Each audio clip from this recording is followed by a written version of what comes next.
Hey everyone, we want to welcome you to the Deeper Dive podcast of Hopevale Church. This is where we take the message from the weekend and we keep the conversation going during the week. I'm Dan Davis, senior pastor here at Hopevale Church. We're in the Great Lakes Bay region of mid-Michigan. That's Saginaw, Bay City, and the surrounding communities. And today on Deeper Dive, I'm joined not by one co-host, but two. I'm across the table from me is Paul Miller. Paul is our executive pastor at Hopevale. Hey, Paul. What's up? Great to have you. And we're also joined by Bill Hobson. Bill's one of our elders and serves in the church as well. Good to be here. And what is this podcast thing we're doing? I'm not familiar with it. I know, right? Yeah. Now, some of you might be thinking that it actually takes two guys to replace Kathy, and we'll let you kind of come to your own conclusions. But actually, Paul and Bill are joining me today because the series, the discipleship journey, and the capital stewardship campaign we kicked off yesterday called Greater Things, and both of them have been very involved, not only in the launch, but really in the journey of preparation. So I think both today and really over these 5 weeks, we're going to expand the circle. We're going to invite a lot more people into these conversations because this really is an exciting time in our church, isn't it?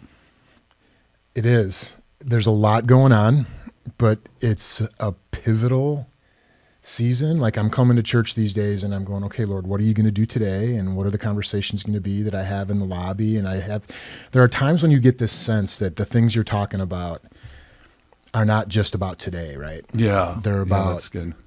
1 year from now, 5 years from now, 10 years from now. That's definitely how it's been feeling for me for a while.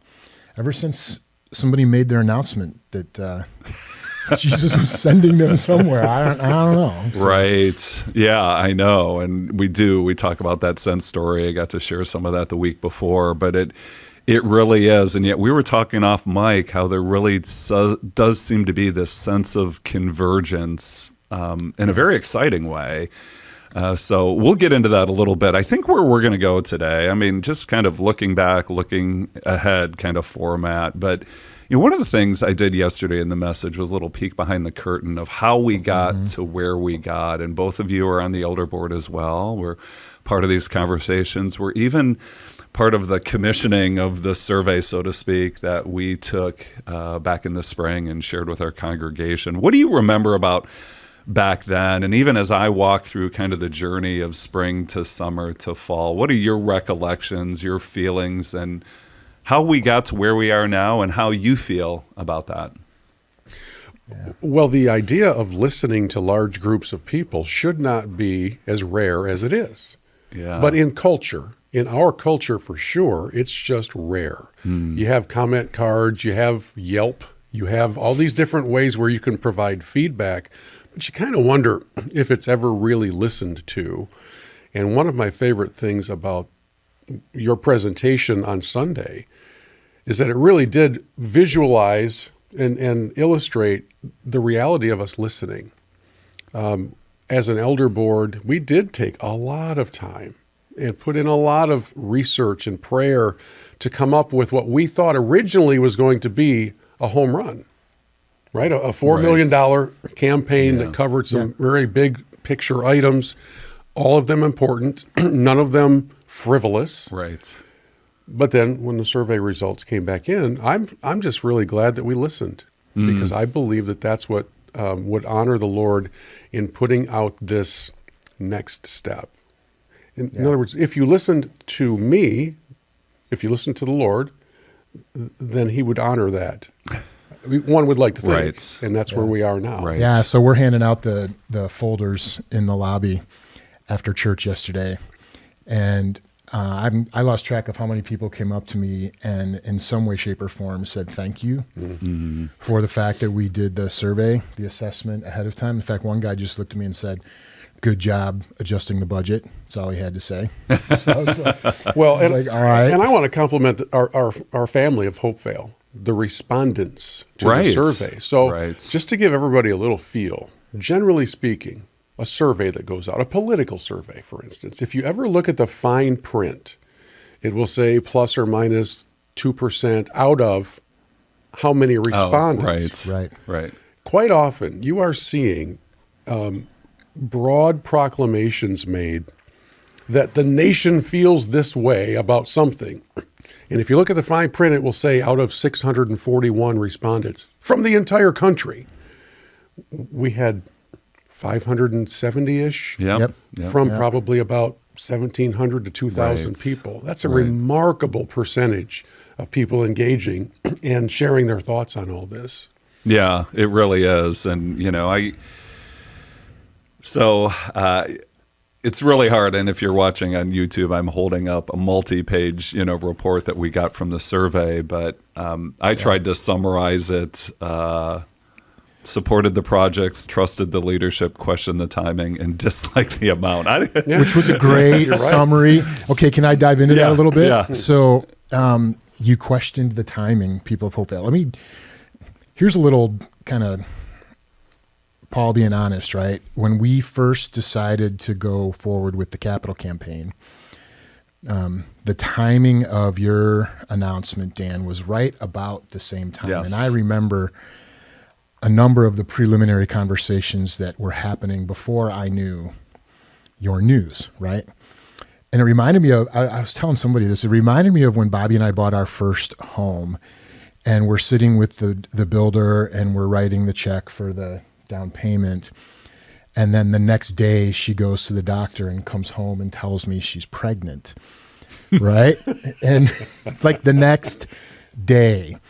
And I remember having a conversation going with God and saying to him, you could have told me before I signed that check for the down payment, because we're a 2-income family. We didn't have kids yet. And so that's kind of how we were basing our decision. And then I had to do a wrestling match with God about, do we move forward with the home? Do we lose our down payment? And et cetera, et cetera. And there was this point in that process where I thought to myself, it's not like God oopsed that. Right. He knew exactly what was going on. So there was something he wanted to do in me. And that was why things played out the way they did, in the order that they did. And this kind of reminds me of that, right? Like the timing of two massive initiatives, future-facing crossroads kind of things for the church happening at the same time. It's not like God and Jesus are up in heaven going, how did we let this happen? Whoa. Wait. What, when did this happen? And so I have peace from that. Doesn't make it easier, but I have peace at least from that, right?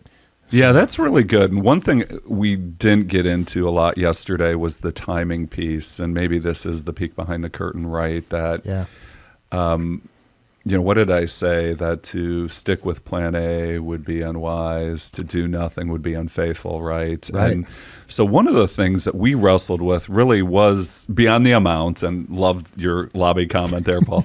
But was the timing. And I think really, to be honest, as we kind of looked ahead at maybe the next 12, 18 months, felt like there was a window of opportunity while I was here that there may or may not be a gap between me and my successor. But then even when that next senior pastor arrives, to drop a big binder on his desk the Welcome first day aboard. of work says, now go raise money, introduce yourself to all these people and then raise money, right? Yeah. But, go ahead, Bill. Well, I'm picturing the visual of the introduction to this sermon series, kind of going behind the scenes again.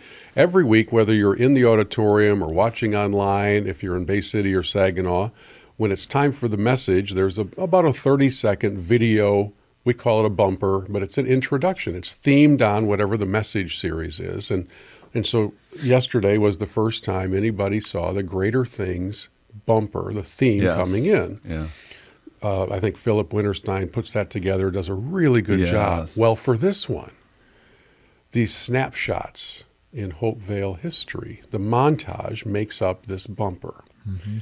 And as you get a few seconds into it, in my world, I go from, I have no idea who those people are, to, hey, there's Pastor Dan standing in a field next to the cross that's hanging on the wall in the auditorium. Black and white photo. And I kept thinking about this Greater Things as providing the next snapshots for the next series 15 years from now, where people perhaps in Bay City are cutting a ribbon at the building where they're going to go into. And all of these things fit into a picture that is so much bigger than today. And that's the challenge, is conveying to everybody that this is beyond you, and it's beyond me, and it's beyond today. That's so good. This whole thing Yeah. is about ministry that has yet to take place. And that, to me, that's exciting. But as I was watching that bumper, I was like, there's going to be new pictures in here someday. That's what this is. It's the providing of the next phases of ministry as we ask for the Lord to bless what he has next for Hopevale. One of the things that's so good, Bill. One of the things I love about our theme passage, and we all kind of prayed through and came up with that, is it's kind of like a prism. Like when I hold it up, different things jump out to me at different times. But as I think about this next week, our night of worship, and I'm jumping ahead, and next week's message, this throughout all generations line in there is exactly what you're talking about. Yeah.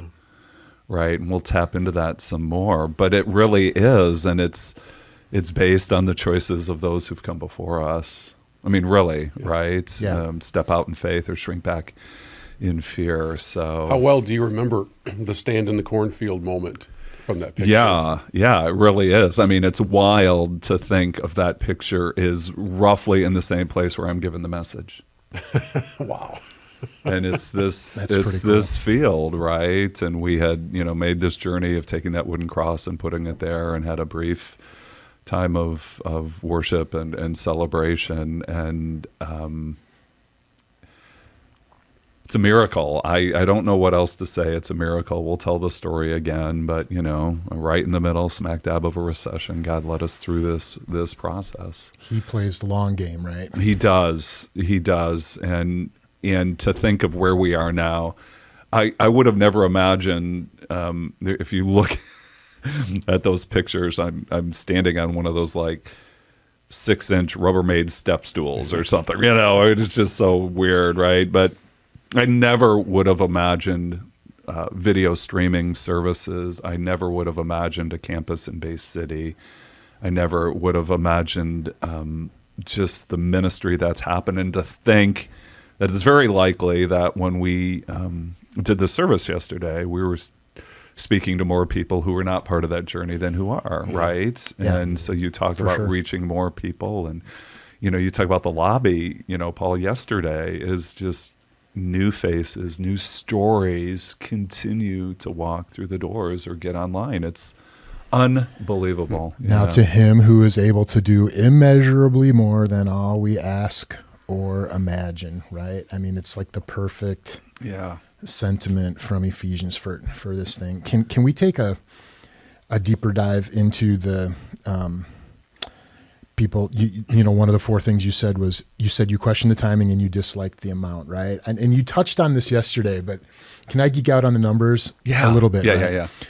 So first conversation we had with our capital campaign consultant, he told us that the math that you normally do, if you want to kind of get a rough idea, is you go 1.5 times your giving from your last fiscal year. And so for Hopevale, you mentioned this yesterday, put us at about 4.1 million. And that just happened to be what we were estimating the price tag would be for the 3 projects, right? Then some life happens at Hopevale and out in the culture, right? And as I've learned from Greg, our consultant, about how you do some of the math on these things, he's like, you start with that number, and then there are factors that impact that number positively or increase or decrease. And I think it's important for everybody to know that one of the things that can decrease the number that you would expect from a campaign would be if there's a lack of trust in leadership, right?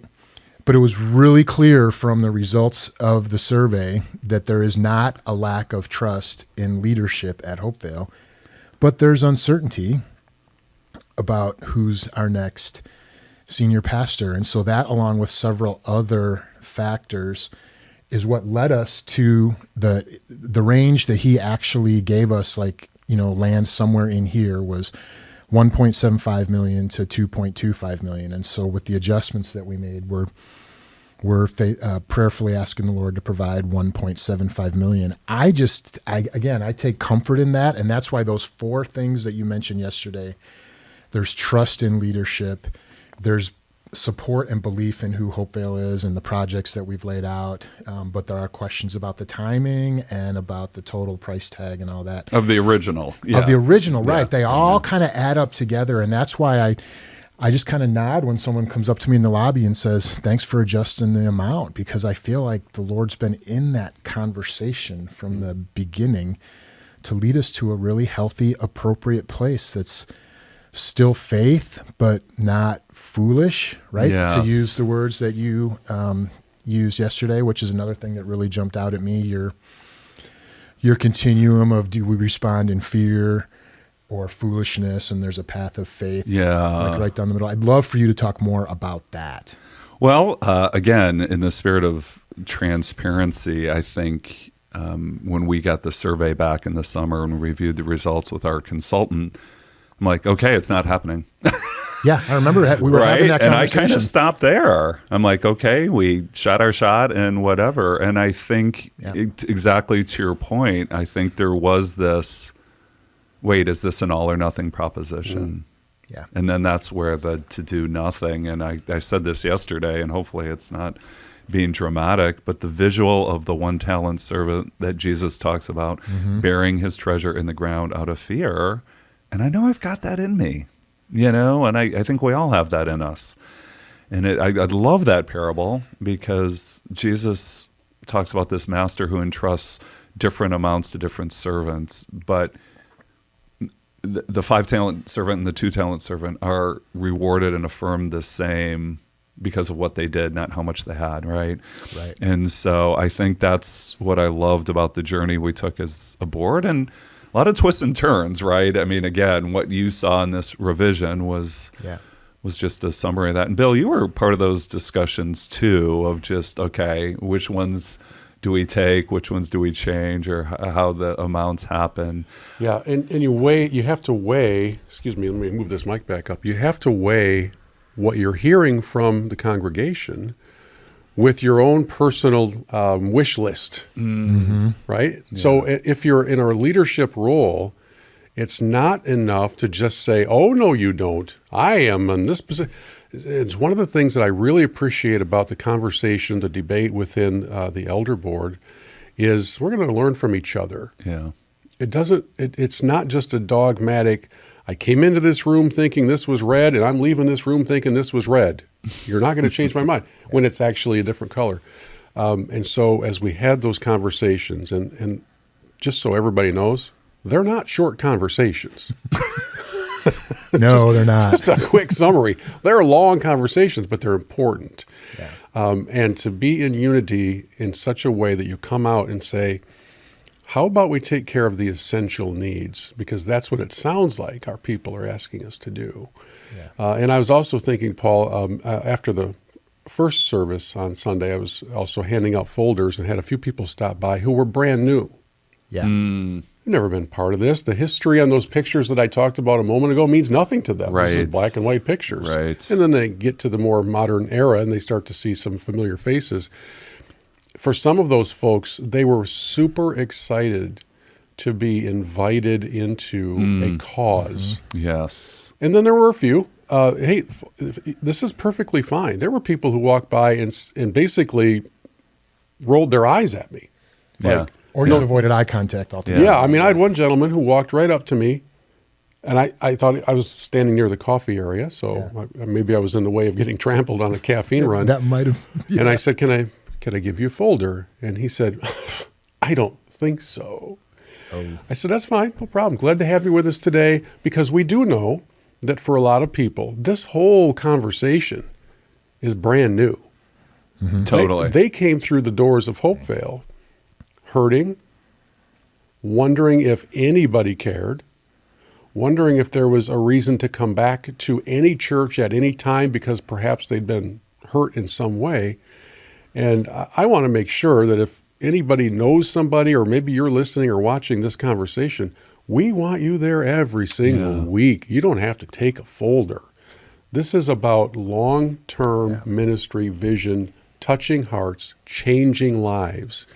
And if that's our primary goal, and that's what it is in the elder board, and I know that's what it is amongst pastoral leadership, if that remains our goal, to honor the Lord, to bring the hope of the gospel to people, he's going to honor that.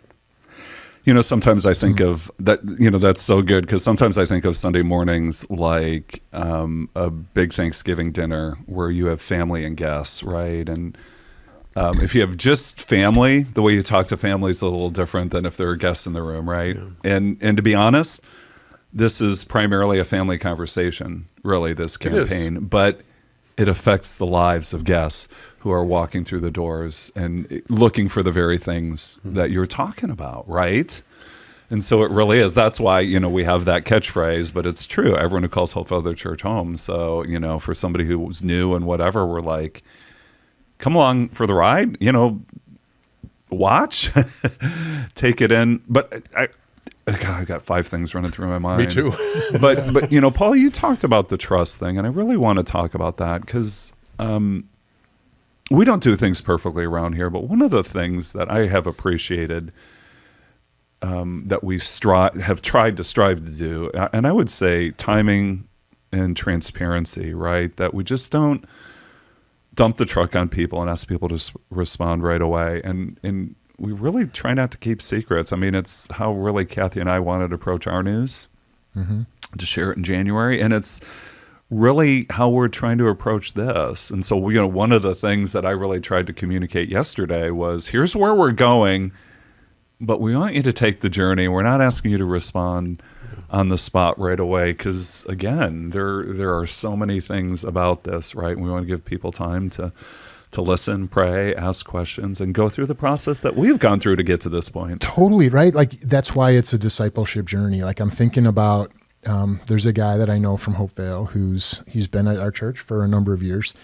And when he first heard, like, I think before, when we were talking about the survey going out, he came up to me and he had a problem with the fact that we were even doing that.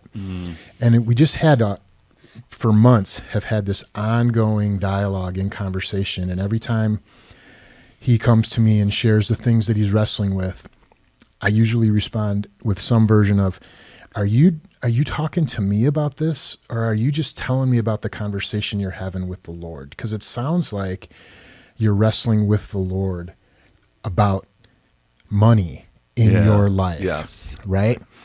And it's been an ongoing thing for us that the process is doing exactly what the Lord is intending it to do in that guy's life, even though he may be someone who isn't in a place where he could give a big gift to the campaign. It's not what it's about for him, right? No. And then on the backside of your comment, Bill, about the conversation you had yesterday, I had someone come up to me yesterday and say, this is my second Sunday at Hopevale.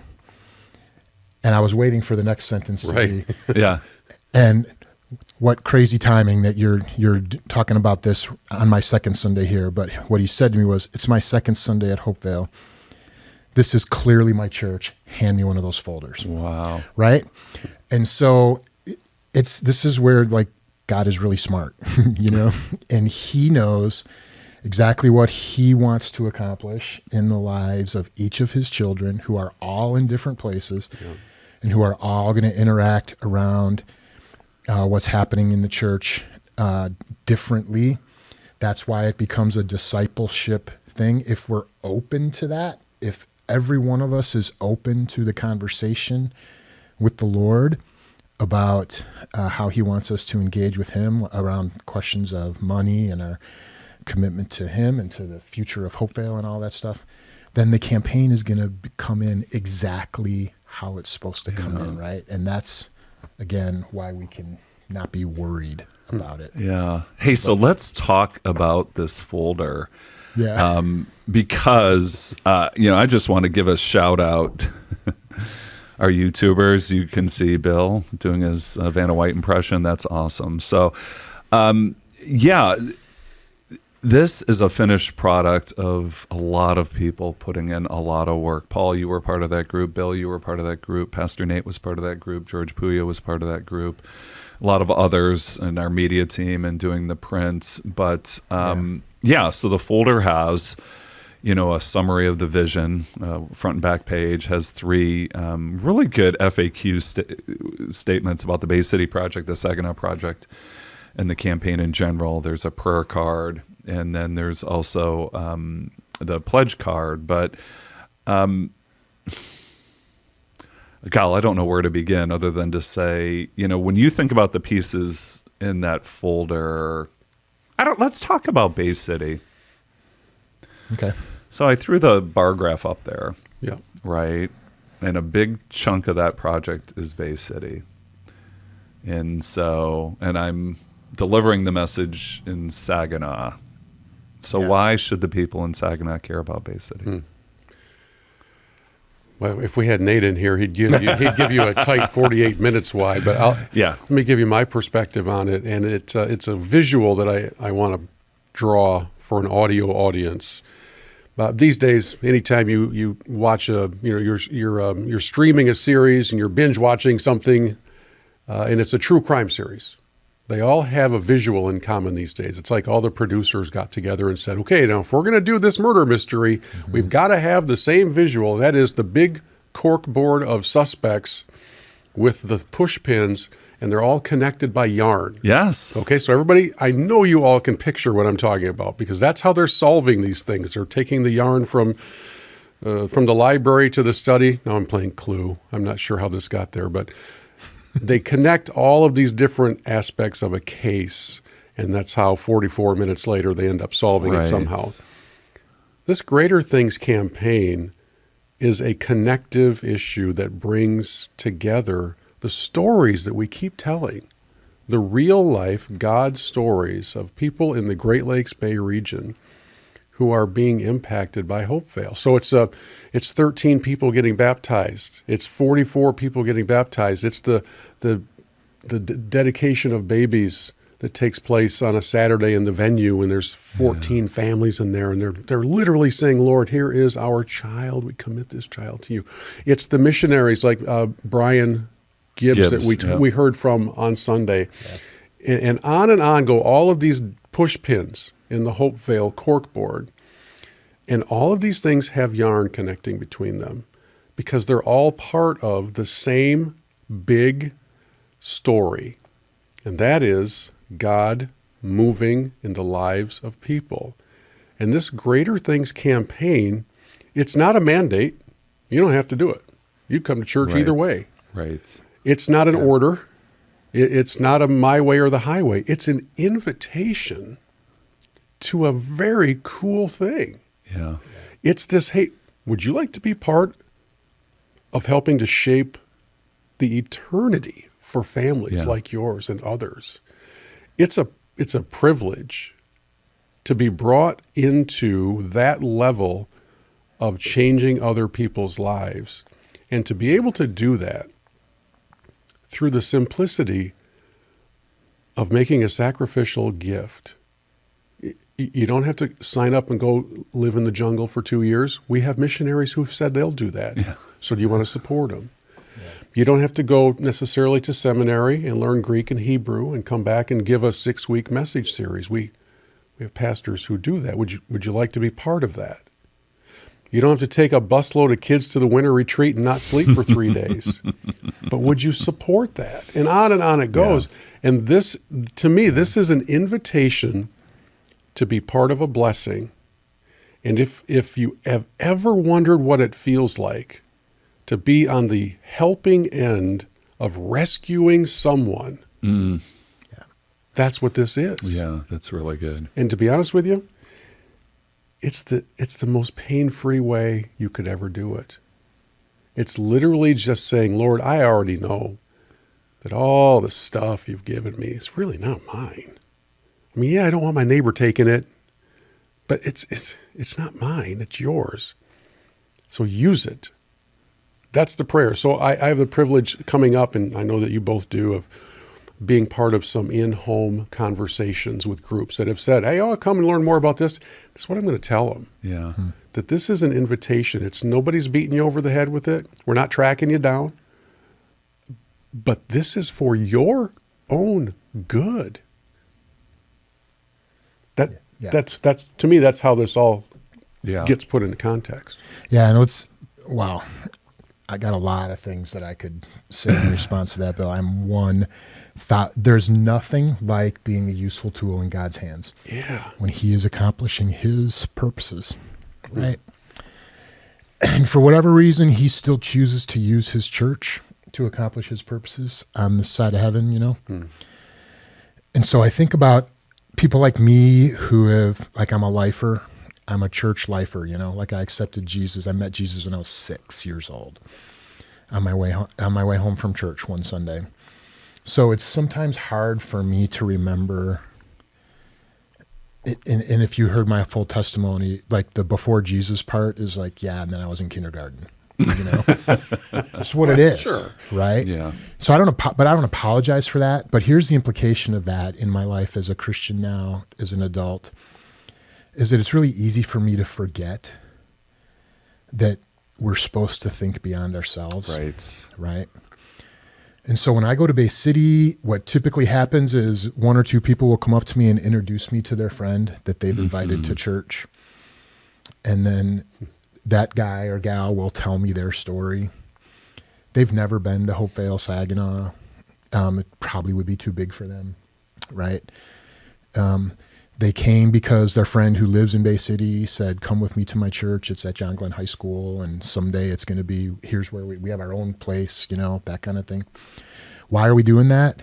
Because we want to give the biggest assist possible to every Hopevailer that lives in Bay City who's trying to introduce their friends and neighbors and family members to Jesus. Yeah. So it is a beyond yourself thing. But here's the funny thing about how the Lord works, right? People always ask me, well, are you about evangelism or about discipleship? And I'm like, man, it's a terrible question. It's a terrible question. Because evangelism is part of discipleship in my mind, right? Yeah. And so the biggest times where I feel like I have grown in my faith are when I've been intentionally trying to live in such a way that I might be able to introduce a friend of mine who doesn't know Jesus to him. Right? Those are the times when I grow the most. So this isn't just, hey, let's do this and be philanthropic because it's like a good thing to do. It's also about what the Lord is doing in our own hearts. And I can get pretty cranked up about that because it's not about us. Okay. So, right? Kyle, as you're talking, Paul, and I think, okay, so as those of us who have been around the church in a while, what really are the two biggest growth edges we have? I'd say evangelism and stewardship. Yes. Right. That nudge us, that call us to this kind of faith I was trying to cast a vision for, right? To enjoy the kind of life that Jesus has. We need a big kind of faith, right? This lid-lifting faith that doesn't put God in a box. And even as those words were coming out of my mouth, I was like looking in the mirror going, oh, do I still believe that? That's why I'm so glad we did that Do It Again song at the end. You're right. I've seen you move the mountains. That was good. Yeah. Wow. Okay. Yeah. And I look at it, as I sat in the auditorium on Sunday and I looked up at my senior pastor starting one of his final message series, I thought, my goodness, this is a series that will both serve as, in some ways, the end of an era, and in other ways, the start of an era. Mm-hmm. I mean, you talk about a bridge series that has the potential. You talk about legacy. Paul and I will just talk about you for a minute. Good. Okay? Just turn your headphones on to some other music like you're on a game show where you can't hear the answer. You talk about legacy shaping. Yeah. It would be really super easy for our senior pastor to have said, hey, look, great idea. Good luck to you guys. Hope this goes well for you in 23, 4, and 5. Let me know how it turns out. I'll be back for the ribbon cutting. And instead, this desire to finish well, to break the tape with your chest and not just be carried out on a stretcher, that's a pretty big deal. And it would have been very understandable had you said, hey, look, can I just tell everybody how much I love them? and maybe just go gently into that good night. So I just want to say thank you for not doing that, because your leadership for this Greater Things campaign is huge. It's hugely important. And I also know that it puts an extra layer of to-do items on your desk. Yeah. This is not easy. Yeah. It's not just Sunday mornings. It's pretty much from here until the end. The sprint is on. Yeah. But like your, thank you for that. But like your crime wall thread yarn analogy, I mean, there really is this sense when I'm standing on stage yesterday going, okay, I can see all the threads are coming together. Yeah, they are. Right. And Paul, you and I were talking off mic about some, that visioning process and those two future vision statements, right, for our neighbors and for our church. And all of that came, and it really has now come to a convergence point here that we never would have seen when we went through that visioning process 2-3 years ago. Yeah. How did you say it in your message? Do we settle for good enough? Yeah. Or do we trust God for greater things? So Dan and I are having these fun conversations every so often now where I'll say something to him like, hey, so when you come back to visit in 5 years, what do you think is going to be true of this place? Right. And it's fun to kind of poke into his head a little bit and say, what are the things that when you and Kathy come back for a visit, what are the things you want to see? Right. And this campaign is setting the table for so much of that, because what's gotten us here as a church isn't going to get us there. Yes. And God's not done. And you're not done. We're not done trusting him for what's coming. I got to believe you're going to come back to visit. I got to believe that people are going to be like, hey, let me tell you what God's done in my life. Let me tell you who I've become and all that kind of stuff. And that's like the payoff for a pastor, right? Totally. That's a big part of the why, if not the main part of the why we do this thing. Yeah, it is. And, oh man, that's so good. And isn't that wild to think? And I hope when that moment comes, it's different in a good way. Yeah. And maybe the deep spirit and ethos of some of the things that we're talking about of, a climate of trust and leadership, an attitude of faith, of never settling is still there. But the manifestation of that, and what it looks like, I hope, right, that there is that, right? What is that? The originality and the highly creative and incredibly unoriginal or something like that. Yeah, right. That both and thing that's going on there. So I think we maybe need to start landing the plane. What would you guys say to somebody who heard all of that for the first time yesterday? Maybe got a folder, maybe didn't, or maybe got on the websites, or just. Where should they be now, and what would you want to say to them? If I had an audience of that mindset of people, we're gathered in the venue. This is the uncertain gathering, and we're going to have some snacks, maybe not because we don't know. But for 40 minutes, we're just going to talk about the uncertainty of all this. I would like to challenge everybody who's kind of in that mindset to maybe a unique prayer. Pray, ask the Lord to make you uncomfortable. Yeah.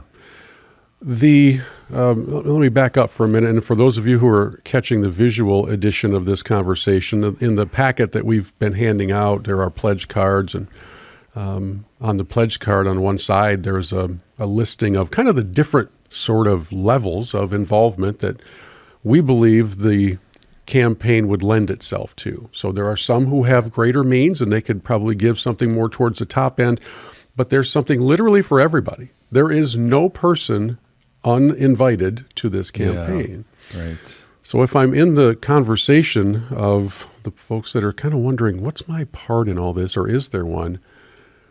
My encouragement would be to ask the Lord to make you less than comfortable, to the point where whatever you decide to do, it would be at a level where you would have an additional conversation about it with either your spouse or somebody else that says, wait, what now? That's what I want to hear. Because that means if myself and my wife, Ellen, when we officially fill out our card, which will happen very soon, if I were to do something to such a painless level that I didn't even need to run it by her, then have I made a sacrificial gift? Right. Well, no, I haven't. It would be the equivalent of, where are we going to dinner? I don't care, you pick. Yeah. And I think, and we actually heard some of this from Mr. Gibbs, our consultant, that the most important conversations that will take place outside of the Sunday morning services will be those conversations that happen within families that say, you know what, this one's different. This one's important. And how about we look at some ways that we can do things above and beyond what we've even considered doing before? And I personally believe that two things will happen. One, the Lord will help answer that question for you with great clarity. I'm not going to, Dan's not going to, Paul's not going to. We're not going to ever be able to speak into that part of your life because that's between you and the Lord, and it should be. But I think the other thing that's going to happen is a level of excitement as you start to realize that your attendance in a church is different from your investment in its ministry. When I go to a Michigan football game and sit sideways in those tiny little seats that are painted way too close together, I'm attending, but the program there is going to be fine with or without me. They're okay. Right. Now, if I wanted to sit in one of those boxes, then I would become an investor, right? Well, thankfully, it doesn't work that way in church. You can pick your seat every single week. It doesn't get better or worse. But there is a difference between attending and investing, and in the much better eternal illustration, you've got a chance to be part of somebody else's God story moving forward. That's what this is. So my long-winded answer would be, pray, Lord, could you make me uncomfortable? But be careful, because He will. Okay, so I want to, but before we hear from you, Paul, I want to jump in on that comfortable, uncomfortable thing, because one, it's uncomfortable for me to hear you say that. It is, yeah. But really, think about the ministry of Jesus. Yeah. Think about this confrontation with the rich young ruler. Sell all your possessions and give to the poor. He touched on that place in his heart that he was unwilling to open to the Lord, right? Or even think of Peter. And there's Jesus on the water. He says, get out of the boat and walk towards me. I mean, Jesus is interested in our deep comfort and the peace that He provides, but not the false comfort that keeps us from growing, experiencing more of His life and becoming more like Him. And let's face it, money is the thing. Paul and I were we have a monthly staff chapel, and we were talking about this campaign to our team. And I said, you know what's interesting? There's never a good time in your life to give money away. Right. So I'm looking at a staff maybe that is, maybe the bulk, school-age kids, right? And that season is crazy, right? From braces to sports to equipment to dance lessons to everything else, right? And it's just, right? And so they're looking at older people like us, who are empty nesters, but we have different things. And maybe we're now thinking about our security and our nest egg and whatever. And it's just, there's never a good time, and there's never going to be a time where we're not going to have that challenge to stretch and be uncomfortable. And will we trust God again? And that's, I'll just tell you kind of my journey is like, okay, yeah, we went through that process with the Chapter 3 campaign that moved us to Center in Tittabawassee, that made us uncomfortable, and God totally showed up. And I think sometimes as people get older, there's the I did my turn kind of mentality, right? I just don't think God works that way. You don't retire from following Jesus. So this comfortability, where again, this was kind of, I don't know, the rant or whatever, that Jesus wants our devotion more than our dollars. He wants our availability more than our assets. He wants our willingness more than our wealth. Yeah. Because it really is a matter of the heart. But what's so challenging about this, it's not this theoretical, oh, of course, Jesus, you have my heart. No, this is like rubber meets the road kind of stuff, right? Yeah. Yeah. It is the, those are the difficult conversations, Yeah. but they're good conversations. Yeah. Not everything has to result in an automatic, easy answer. I always compare issues of giving to issues of physical fitness, because every so often you'll see the infomercial come out that promises you can drop 20 pounds without doing anything and you can still have your brownies. Yeah. You can't. It still is diet and exercise. It is still part of all of that. It is still the journey, and it involves some form of discipline and sacrifice. In many respects, so does the contribution consideration to a campaign like this. It's not easy, not supposed to be. That's why it's a campaign. That's why we have a presentation and so much thought has gone into it. It's because we respect and honor enough those struggles of the Hopevale family. We understand. Yeah. We are living in the same culture, in the same time, in the same era. And these are the same challenges that my family will deal with and your families will deal with, is what can we do? And Lord, please help us know that answer. That's why I said, we're a collection of individuals with unique life circumstances. So this isn't about comparison. It's not about competition. Who's better, who's worse, right? Consideration. What am I supposed to do? Then cooperation. Okay, Paul. Yeah. Thanks for waiting. No, it's all good. All of that right? No. I remember at the beginning when I first got to know Greg Gibbs, our consultant, and one of the things that he said to me was, there's a thought journey that we want to take people on. And there's 3 questions that we would love to challenge people to ask. And so I took this to heart. The questions were, what's reasonable to give? What can I reprioritize? And then what can I rely on God for? Like in that order. And he's like, if you can encourage people to ask those 3 questions in that order, it'd be really helpful. So this is immensely practical and very specific. I can tell you exactly how this is playing out in my life, right? In the Miller family.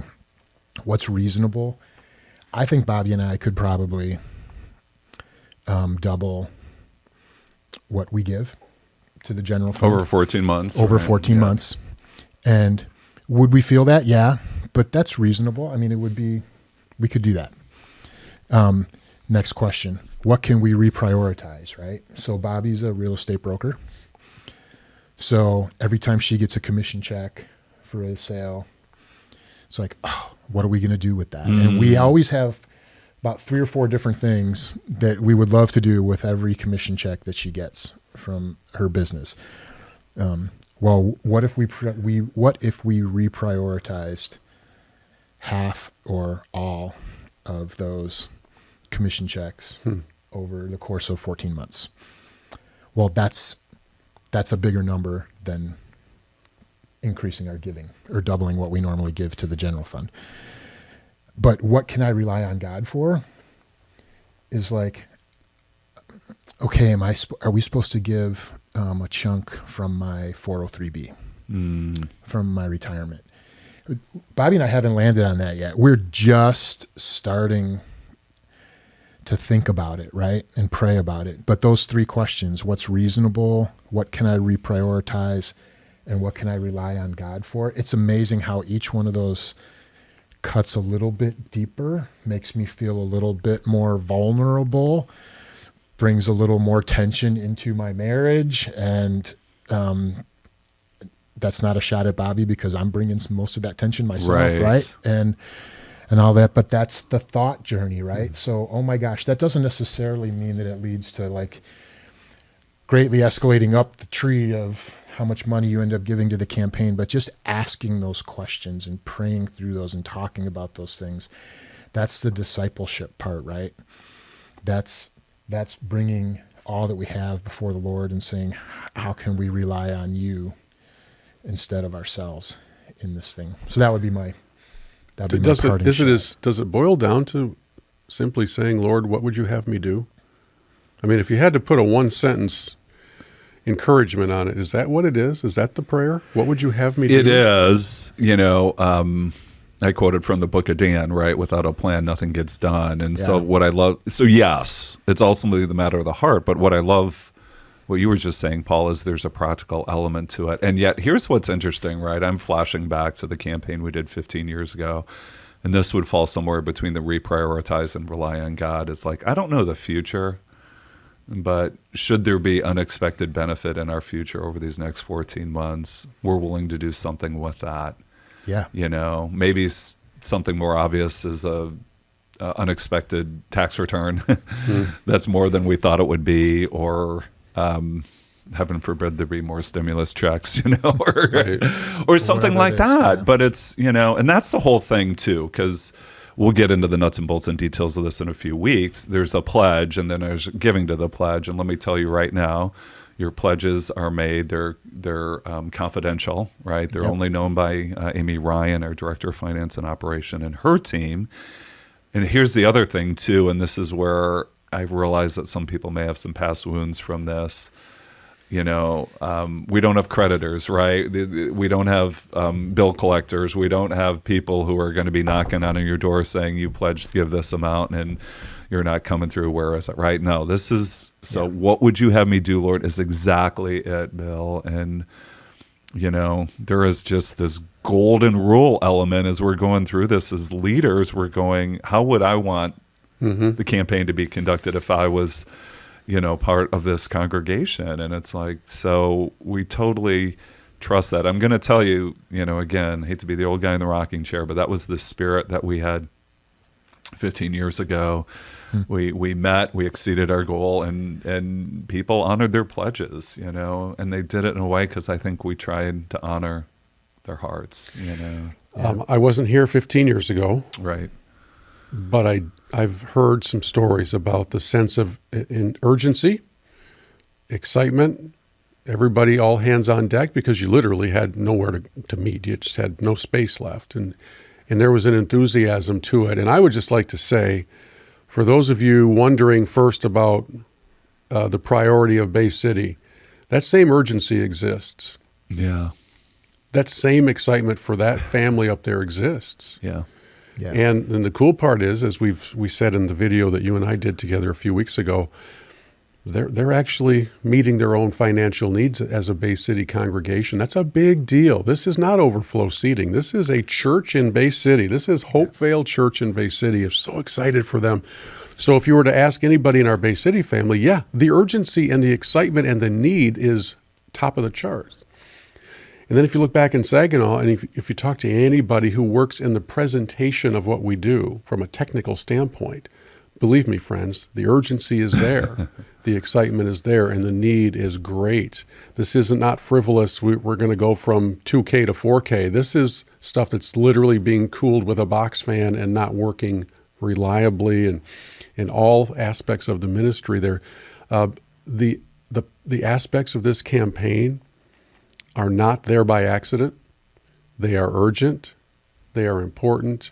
And my hope as an elder and as somebody who works on the tech team is that you will give yourself the opportunity, read through the materials, listen to the presentations, and understand this really is the propelling of Hopevale for the next generation. That's exactly right.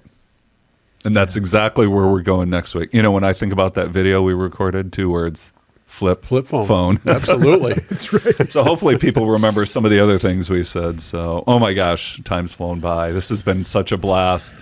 And I think, like I said yesterday, if anyone listening or watching has questions, like, we just shared a portion of all we really want to talk about. So thank you for listening today. This has been great. Guys, thanks for joining us. Yeah, and please sign up for a home meeting, people. Sign up for a meeting. Yeah, and I was just going to say, we'll be in the lobby at both the Bay City and Saginaw campuses every week of this series. So if you want to stop and ask questions, you can do that, or go to hopevale.org/greater things, and all the information's there as well. So yeah, and these podcasts are both time bound and timeless. But if you're time bound and you're catching it this week, come to the night of worship on Friday too, right? Because it's God's providence that we plan that together to work in conjunction with this journey we're going to take. So, Well, as always, we want to thank you for tuning in, listening in to Deeper Dive Podcast, and invite you to join us again next time when we take a deeper dive.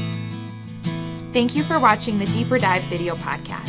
To check out our full library, make sure to subscribe by clicking the button below. Also, make sure to select the bell icon in order to be notified of any new content as it is posted.